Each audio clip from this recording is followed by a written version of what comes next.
ഓം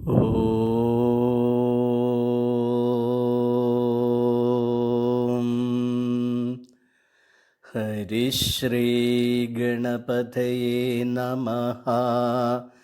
അവിഘ്നമസ്തു. ഓം ശ്രീ ഗുരുഭ്യോ നമഃ.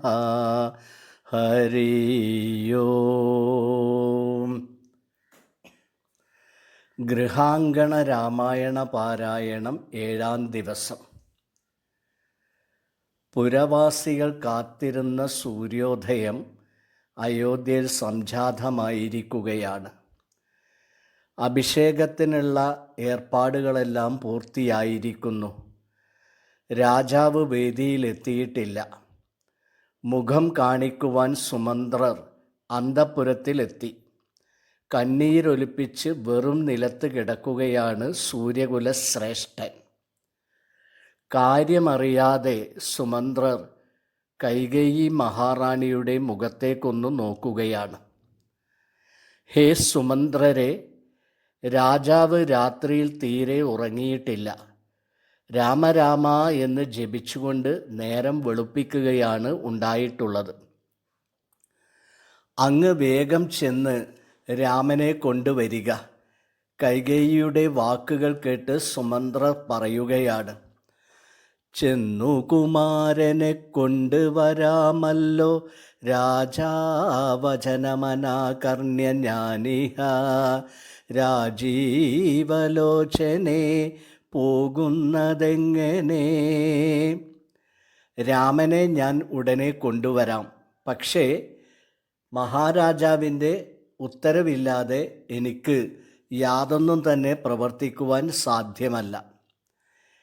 എക്കാലവും ആദരിക്കപ്പെടേണ്ട ഉദാത്തമായ അധികാര മാതൃകയാണ് സുമന്ത്രരിലൂടെ നമുക്ക് കാണാൻ സാധിക്കുന്നത്. സ്ഥാനമാനങ്ങൾക്ക് വേണ്ടി അധികാര കേന്ദ്രങ്ങളിൽ നടക്കുന്ന വഴിവിട്ട കളികൾ കാണുമ്പോൾ നമിച്ചു പോവുകയാണ് സുമന്ത്രരെ അങ്ങയെ ഞങ്ങൾ എന്ന് പറയാൻ നമുക്ക് തോന്നിപ്പോകും. ഏതായാലും മന്ത്രിയുടെ മറുപടി കേട്ട് പതുക്കെ പതുക്കെ തലയുയർത്തിയ രാജാവ് രാമനെ കൊണ്ടുവരുവാനുള്ള ആജ്ഞാപനം നൽകുകയാണ്. വിവരമറിഞ്ഞോടിയെത്തിയ രാമൻ പിതാവിൻ്റെ അവസ്ഥ കണ്ട് നൊമ്പരപ്പെട്ടു. രാമനെ ഒരു നോക്ക് കണ്ട ദശരഥ മഹാരാജാവ് പെട്ടെന്ന് എഴുന്നേറ്റ് രാമനെ ആലിംഗനം ചെയ്യാൻ ശ്രമിക്കുകയാണ്. പക്ഷേ മനസ്സും ശരീരവും തളർന്നിരുന്ന ദശരഥ മഹാരാജാവ് ആകെ തകർന്ന് താഴേക്ക് വീണു പോവുകയാണ്. ഓടിയെത്തിയ രാമൻ പിതാവിനെ തൻ്റെ മടിയിലെടുത്തു കിടത്തി. അപ്പോൾ രാമൻ്റെ കണ്ണുകളും നിറഞ്ഞു തുടങ്ങി. അന്തഃപുര സ്ത്രീകൾ വാവിട്ടു കരഞ്ഞു. ബഹളം കേട്ട് വസിഷ്ഠരും അവിടെ ഓടിയെത്തുകയാണ്. പിതാവിൻ്റെ ദുഃഖത്തിൻ്റെ കാരണം രാമൻ അന്വേഷിക്കുകയും കൈകേയി മഹാറാണി നടന്നതെല്ലാം വിസ്തരിച്ച് പറഞ്ഞു കൊടുക്കുകയും ചെയ്തു. ഒരു പുത്രനെ സംബന്ധിച്ചിടത്തോളം ഏത് പ്രതിസന്ധി ഘട്ടത്തിലും പിതാവിനെ സംരക്ഷിക്കുക എന്നത് അവൻ്റെ കടമയാണ്. പുന്നാമമാകും നരകത്തിൽ നിന്നുടൻ താതനെ ത്രാണനം ചെയ്യുകയാൽ പുത്രനെന്നുള്ള ശബ്ദം വിധിച്ചു ശതപത്ര സമുത്ഭവനെന്നറിക നീ. അതുകൊണ്ട് രാമ, നിനക്ക് മൂത്ത മകനെന്ന നിലയിൽ ഒഴിഞ്ഞു മാറാൻ സാധ്യമല്ല. സന്താനമില്ലാതെ മരിക്കുന്നവർ എത്തിപ്പെടുന്ന നരകമാണ് നരകം. ഈ നരകത്തിൽ വീഴാതെ പിതാവിനെ രക്ഷിക്കുകയാലാണ് പുത്രൻ എന്ന വാക്ക് തന്നെ ഉണ്ടായിട്ടുള്ളത്. എല്ലാം വിശദമായി കേട്ട രാമൻ തൻ്റെ യുവരാജ പദവി ഉപേക്ഷിച്ചുകൊണ്ട് വളരെ സന്തോഷത്തോടെ വനവാസം സ്വീകരിക്കാൻ തയ്യാറാവുകയാണ്. അപ്പോൾ തൻ്റെ മുൻഗാമികളായ ഭഗീരഥ മഹാരാജാവിൻ്റെയും ജീവിതത്തിൽ തൃപ്തി വരാതെ അകാല വാർദ്ധക്യത്തിൽ പെട്ടുപോയ യയാതി മഹാരാജാവിന് തൻ്റെ യൗവനം നൽകി ജരാനരകൾ ഏറ്റുവാങ്ങിയ പുരുവിൻ്റെയും ഉജ്ജ്വല സ്മരണകൾ രാമനിൽ ജ്വലിച്ചു നിൽക്കുകയാണ്. രാജാ ദശരഥനെ ഒരുവിധം ആശ്വസിപ്പിക്കാൻ ശ്രമിച്ച ശേഷം തന്നിൽ നിക്ഷിപ്തമായ കടമ നിർവഹിക്കുന്നതിനായി രാമൻ അവിടെ നിന്ന് ഇറങ്ങുകയാണ്. അമ്മയോടും സീതയോടും വിവരം പറഞ്ഞ് വനയാത്ര തുടങ്ങാൻ രാമൻ തീരുമാനിക്കുകയാണ്. അമ്മയുടെ അടുത്തെത്തി വിവരങ്ങൾ അറിഞ്ഞ ആ സ്വാധി മോഹാലസ്യപ്പെട്ടുപോയി. പിന്നെയുണർന്ന് അവർ ഒരു നിലക്കും രാമനിൽ നിന്ന് വേർപെട്ട് നിൽക്കാൻ തയ്യാറാവുന്നില്ല. ഒന്നുകിൽ രാമനോടൊപ്പം അല്ലെങ്കിൽ മരണത്തിന് കീഴ്പ്പെടും. ഇതാണ് കൗസല്യാദേവിയുടെ അവസ്ഥ. കഥനക്കണ്ണീർ ധാരധാരയായി ആ അന്തഃപുരത്തിലൂടെ ഒഴുകിക്കൊണ്ടിരിക്കുകയാണ്. ആ അമ്മ വീണ്ടും തളർന്നു വീഴുകയാണ്. ഇതെല്ലാം കണ്ടും കേട്ടും പൊട്ടിത്തെറിച്ച ലക്ഷ്മണകുമാരൻ വേണ്ടപ്പെട്ടവരെയെല്ലാം തടവിലാക്കിയിട്ടാണെങ്കിലും രാമാഭിഷേകം നിശ്ചയ സമയത്ത് നടത്തുന്നതാണെന്ന് ഉറക്കെ പ്രഖ്യാപിക്കുകയാണ്. ലക്ഷ്മണൻ പറഞ്ഞാൽ അത് ചെയ്യും. അവൻ്റെ കരുത്തും ധൈര്യവും എല്ലാം രാമൻ അറിയാവുന്നതാണ്. സാക്ഷാൽ അനന്തനാണവൻ. എത്രയും പെട്ടെന്ന് അവനെ സ്വാന്തനപ്പെടുത്തിയേ മതിയാവൂ. രാമൻ പതിയെ അവൻ്റെ അടുത്തേക്ക് ചേർന്ന് നിൽക്കുകയാണ്. എന്നിട്ട് സാവധാനം അവൻ്റെ മുതുക് തലോടിക്കൊണ്ടിരിക്കുകയാണ്. ജീവിതത്തിൻ്റെ പച്ചയായ സത്യങ്ങൾ അവനോട് പറയാൻ തുടങ്ങുകയാണ് രാമൻ. ഇതാണ് രാമായണത്തിലെ പ്രശസ്തമായ ലക്ഷ്മണോപദേശം. എൻ്റെ ഏറ്റവും പ്രിയപ്പെട്ടവനെ, അമ്മ എന്ന ഭാവത്തിൻ്റെ മാതൃകയായ സുമിത്രാദേവിയുടെ മകനെ, സുബ്രഹ്മണ്യനെ പോലെ ധീരനായവനെ, ലക്ഷ്മണ, ഞാൻ പറയുന്നത് നീ ശ്രദ്ധിച്ചു കേൾക്കണം. ഭ്രമിപ്പിക്കുന്ന ഈ ലോകവും നമ്മുടെ ശരീരവും സമ്പത്തും ഒരു നാശവുമില്ലാതെ എന്നെന്നും നിലനിൽക്കുന്നതാണെങ്കിൽ ലക്ഷ്മണ, നീ പറഞ്ഞതിനോട് ഞാനും യോജിക്കുകയാണ്. പക്ഷേ ഈ കാണുന്നതെല്ലാം നാശത്തിന് വിധേയമാണ് എന്നുള്ള സത്യം നിലനിൽക്കുമ്പോൾ നീ നേരത്തെ പറഞ്ഞത് എത്ര ബാലിശമാണെന്ന് ആലോചിച്ചു നോക്കുക. അത് കേട്ട് ലക്ഷ്മണൻ ഒന്നുകൂടി രാമനോട് ചേർന്ന് നിൽക്കുകയാണ്. അവൻ്റെ മുതുകിൽ വീണ്ടും തലോടിക്കൊണ്ട് രാമൻ പറയുന്നു, ഭോഗങ്ങളെല്ലാം ക്ഷണപ്രഭാചഞ്ചലം വേഗേന നഷ്ടമായുസുമോർക്ക നീ.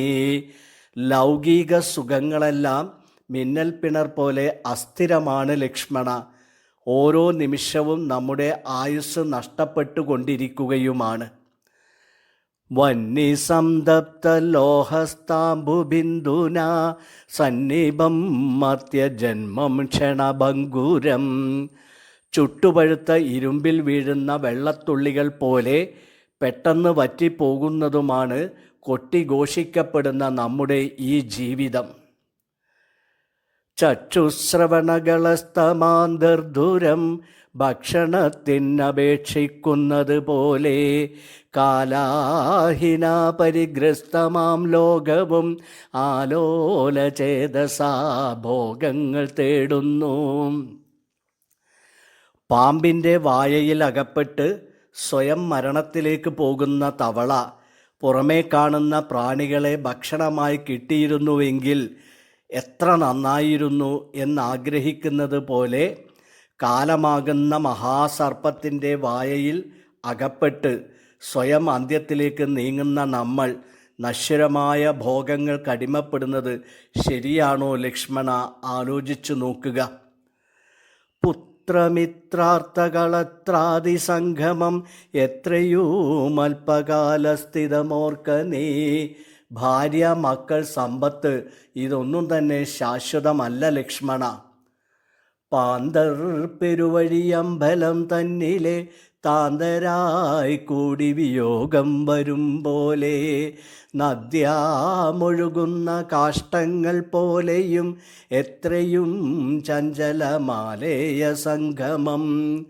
അപരിചിതരായ സഞ്ചാരികൾ നാൽക്കവലകളിലെത്തി ഒന്ന് വിശ്രമിച്ച ശേഷം പിരിഞ്ഞു പോകുന്നത് പോലെയും ഒഴുക്കിനനുസരിച്ച് നദിയിലൂടെ ഒഴുകി വരുന്ന തടികൾ പോലെയും നാമൊക്കെ എവിടെ നിന്നോ വരുന്നു, എവിടേക്കൊക്കെ പോവുകയും ചെയ്യുകയാണ്.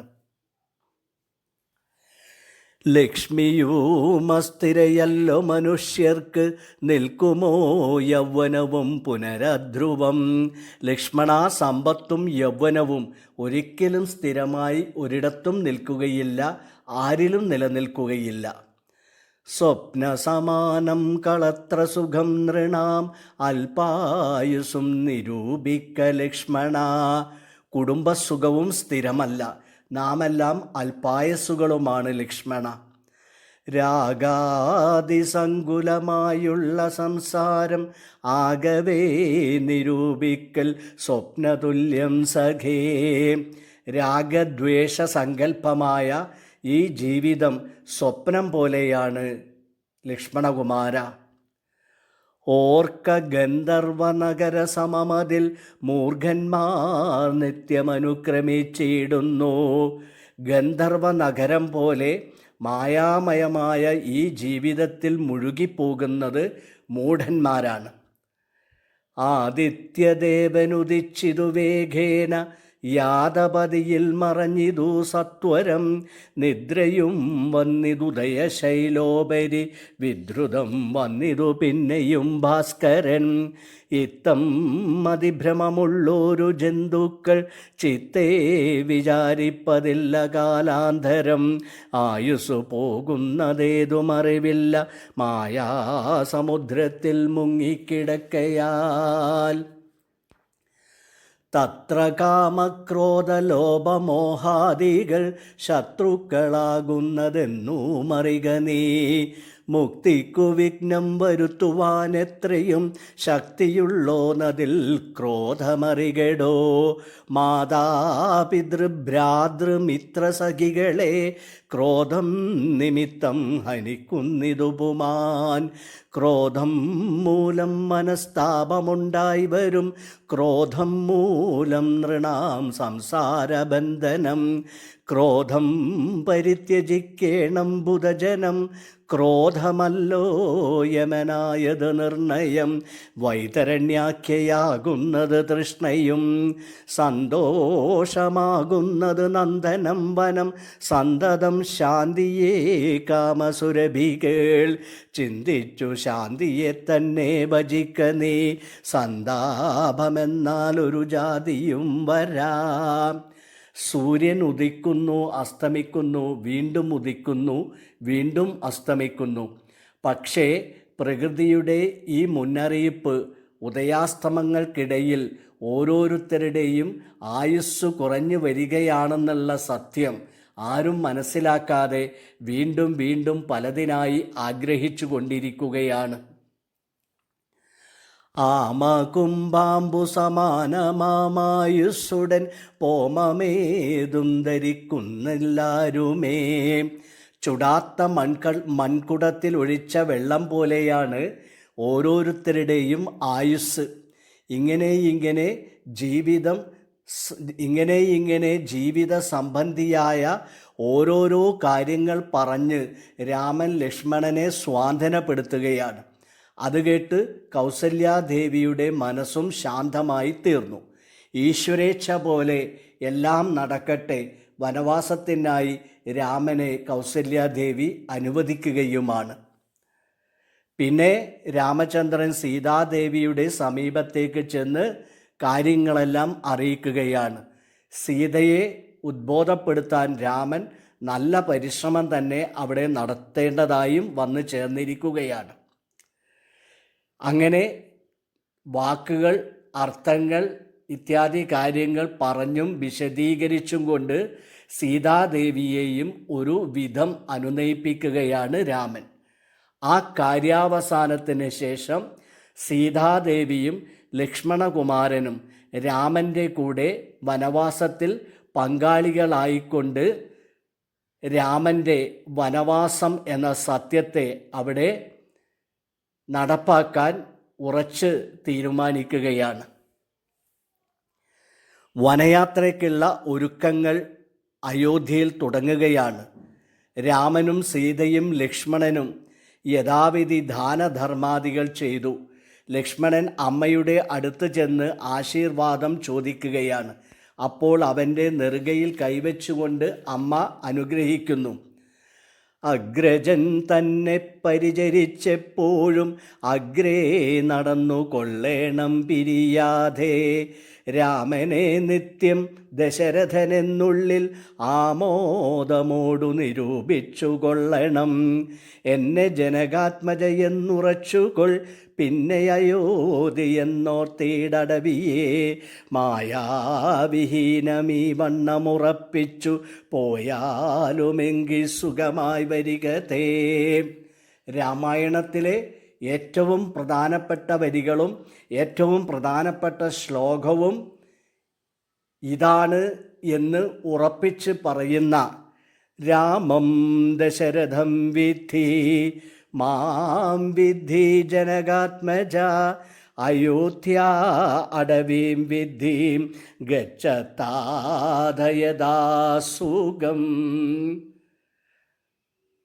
ഈ വരികൾക്ക് മുമ്പിൽ നമിച്ചുകൊണ്ട് ഇന്നത്തെ സത്സംഗം ഇവിടെ സമാപിക്കുകയാണ്. എല്ലാവർക്കും നമസ്കാരം.